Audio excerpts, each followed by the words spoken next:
Bienvenidos a mi canal, yo soy Jorge de Cuacarraquear. Muchas gracias por ver mi video, pero también muchísimas gracias a todas las personas que se han suscrito. Ustedes lo pidieron en las redes sociales, estuvieron votando, me estuvieron mandando tweets y por eso hoy vamos a dar un bonito viaje en el tiempo. Nos vamos a ir al pasado.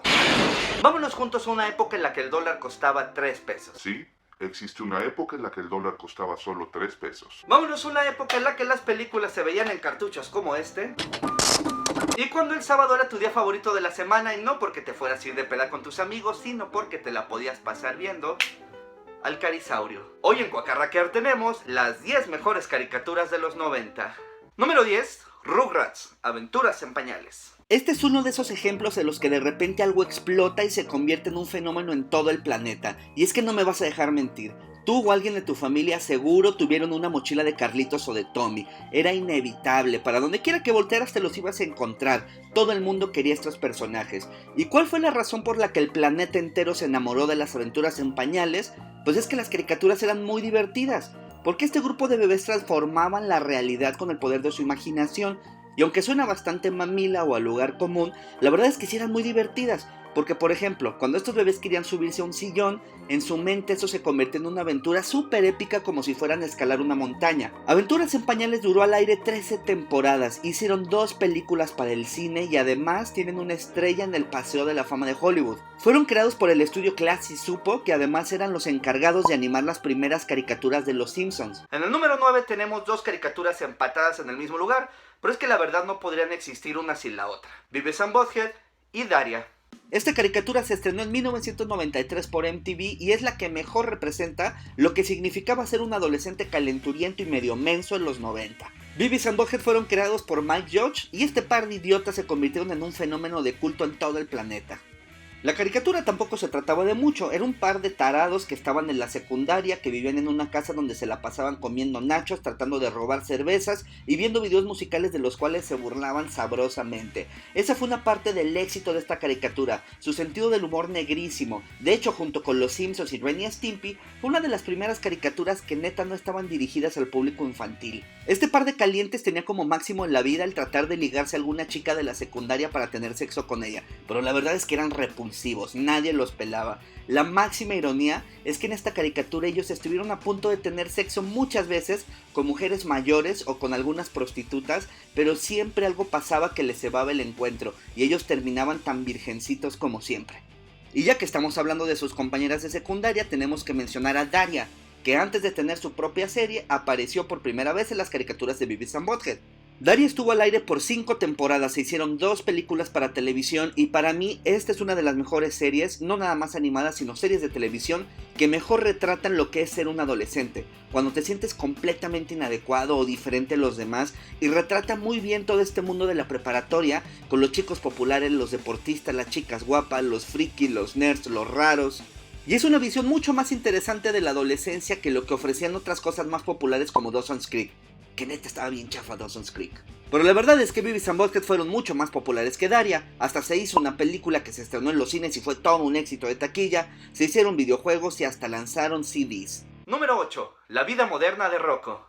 Los 90 fue la época dorada para la animación en Nickelodeon porque tenían caricaturas muy personales y proyectos de autor como este de La vida moderna de Rocco, que fue creado por Joe Murray en 1993 y que corrió por 5 temporadas y se convirtió en una caricatura que sigue teniendo culto hasta el día de hoy porque tiene un sentido del humor muy diferente a lo que habíamos visto antes. Esta caricatura está llena de dobles sentidos. Todo el tiempo Rocco y sus amigos y las situaciones de la caricatura están jugando con unas dobles insinuaciones que de verdad son fabulosas. Pero este sentido del humor no fue producto de la casualidad. Es muy conocido el hecho de que cuando llegaban los actores que le daban voz a los personajes de esta caricatura se sorprendían porque como diálogos se encontraban páginas que tenían a lo mejor nada más un esbozo muy pequeño de lo que se iba a tratar el episodio.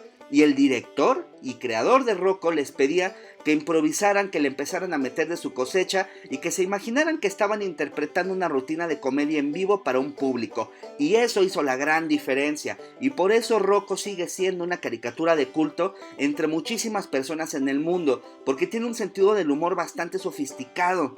Rocco le abrió la puerta para los proyectos de animación muy personales y de autor. Sin él no hubieran existido los Castores Cascarrabias, Phineas y Ferb, las Chicas Superpoderosas y muchas otras caricaturas que siguieron después. La número 7 es un clásico de culto que se llama Ren y Stimpy. Vamos a ponernos en contexto. Era 1991 y durante prácticamente todos los años 80 los estudios estuvieron produciendo caricaturas con una animación bastante chafa. No querían gastar dinero, no querían invertir en buenos talentos y se notaba. Entonces apareció un joven llamado John Kricfalusi, que revolucionó la manera en la que los estudios estaban trabajando en la animación para la televisión y tenía muchísimas ganas de regresar a la animación cuadro por cuadro, con buena calidad, con buenos guiones y con un sentido del humor extraordinario. John le propuso a Nickelodeon hacer una serie animada que contara las aventuras de un perro chihuahua y un gato. Los llamó Ren y Stimpy y bueno, la verdad, fueron toda una revolución. Su sentido del humor no se parecía a nada de lo que había en ese momento en la tele. Era más similar a las caricaturas viejas de los Looney Tunes de los años 40 o lo que hacían animadores como Tex Avery. Anoten ese nombre y luego lo buscan en YouTube. Tex Avery, de verdad es una chingonería. Con el éxito internacional empezaron los problemas para Ren y Stimpy, porque Nickelodeon quería producir los peluches, los juguetes, los videojuegos y prácticamente todas las cosas que uno espera encontrar a la venta cuando una caricatura tiene éxito. Pero para John Kricfalusi esa no era una gran opción, porque él con el éxito de la serie lo que quería hacer era arriesgar más, contar mejores historias, tener un sentido del humor mucho más aventado para la gente, es decir, no empezar a complacer a la audiencia sino retarla cada vez más, y eso a Nickelodeon la verdad es que le sentaba bastante mal, tanto que para la segunda temporada ya no fue requerido y trataron de convertirlo en simplemente el productor de la serie, quitarle el rol de director, pero él decidió abandonar el barco y se notó. Para la tercera y cuarta temporada de Ren y Stimpy ya se había perdido ese humor característico, la buenísima animación que tenía y todo quedó como un gran recuerdo de un excelente momento de la animación de los 90. Número 6, Dragon Ball, sin la Z. A ver, antes de que se me pongan locos y me manden a la policía nerd, ya sé que esta caricatura es original de 1986, acaba de cumplir 30 años, pero en México no se transmitió hasta los años 90 y por eso está en esta lista. Además, sé que muchísimos son fans de Dragon Ball Z y sí, la neta es una serie muy emocionante, pero para mí no hay nada mejor que la primera serie de Dragon Ball donde Goku era niño. Las aventuras de Goku y su búsqueda por las esferas del dragón fueron creadas por Akira Toriyama y originalmente fueron publicadas en cómics en Japón, pero después se convirtieron en esta serie animada que fue muy exitosa en todo el mundo. Fueron 153 los episodios que se transmitieron y después cambió a Dragon Ball Z cuando Goku se convirtió en un adulto joven.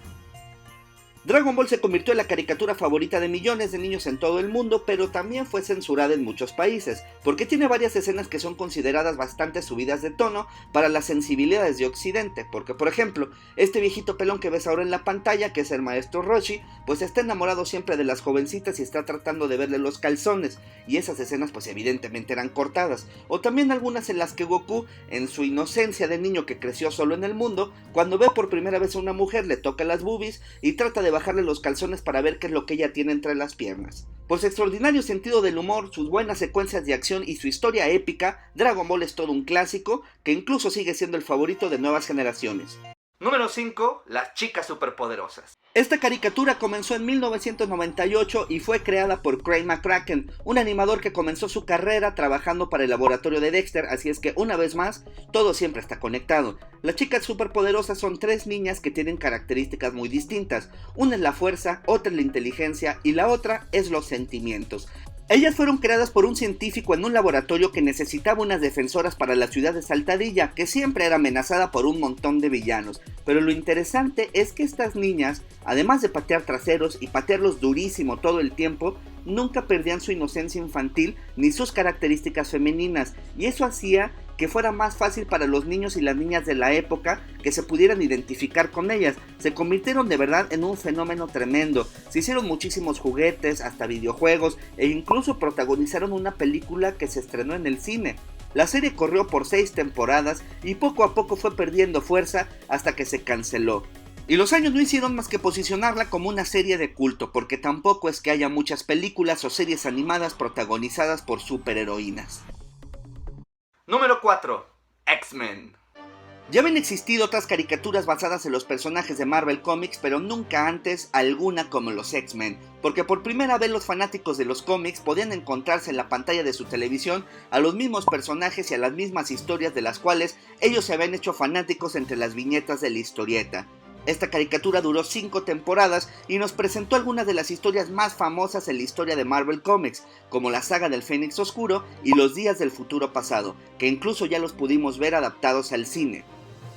La caricatura de los X-Men fue la responsable de que los mutantes dejaran el gueto de los cómics y se convirtieran en algo de dominio popular. Para muchos, esta es la mejor y definitiva versión de los X-Men. Número 3. Pokémon. Esta es una de las franquicias animadas más importantes porque desde 1996 nunca ha dejado de estar al aire. Se han hecho montones de series basadas en los personajes de Pokémon, pero todo empezó como un videojuego. Estrenado en 1996 para la consola Game Boy de Nintendo, el videojuego de Pokémon te invitaba a vivir grandes aventuras en las cuales tú tenías que capturar y entrenar a 150 monstruos de bolsillo o Pokémon, pero alguien tuvo la genial idea de hacer una serie animada basada en este juego que se había convertido en todo un fenómeno en Japón. Los 150 Pokémon estarían en esta serie animada, pero se necesitaba un protagonista, un Pokémon que se ganara el corazón de los niños, y el elegido fue Pikachu, el ratón eléctrico. La caricatura fue un éxito sin precedentes. Hasta el día de hoy se han producido 18 películas y todas han ganado mucho dinero. Hay un juego de cartas, montones de videojuegos, montones de productos con estos personajes. Es más, te aseguro que tú tienes tu Pokémon favorito. En el número 2 tenemos otra vez un empate porque de nuevo no podría existir una caricatura sin la otra. Te estoy hablando de los Tiny Toons y Animaniacs. Para finales de la década de los 80, el director Steven Spielberg ya se había convertido en uno de los más exitosos en la historia del cine, así que con los bolsillos llenos de dinero se dedicó a producir un poco de televisión. Llegó a la Warner Bros. Para presentarles la idea de 2 series animadas. La primera sería un homenaje a sus caricaturas favoritas. Steven Spielberg era un gran fan del Pato Lucas y de Bugs Bunny y de todos los personajes clásicos de los Looney Tunes, y tuvo la fabulosa idea de convertirlos en maestros de la Luniversidad, a la cual acudirían los jóvenes dibujos animados para tomar clases y convertirse en excelentes protagonistas de caricaturas. Así conocimos a Buster, a Babsy y al Pato Plucky, entre muchos otros personajes memorables de los Tiny Toons. La serie estuvo al aire durante 3 temporadas, se produjeron varios videojuegos y una película para la televisión. Además le abrió la puerta para el segundo proyecto de Steven Spielberg en el mundo de la animación. En 1993 se estrenó Animaniacs, una serie mucho más ambiciosa que los Tiny Toons, que era protagonizada por los 3 hermanos Warner, Yakko, Wakko y Dot. Este era un show de variedades que presentaba distintos segmentos protagonizados por personajes animados. Algunos de ellos se convirtieron en objeto de culto, como Kikiribú o Esqueleto Manos de Hueso, y otros fueron tan populares que después tuvieron su propia serie, como Pinky y Cerebro.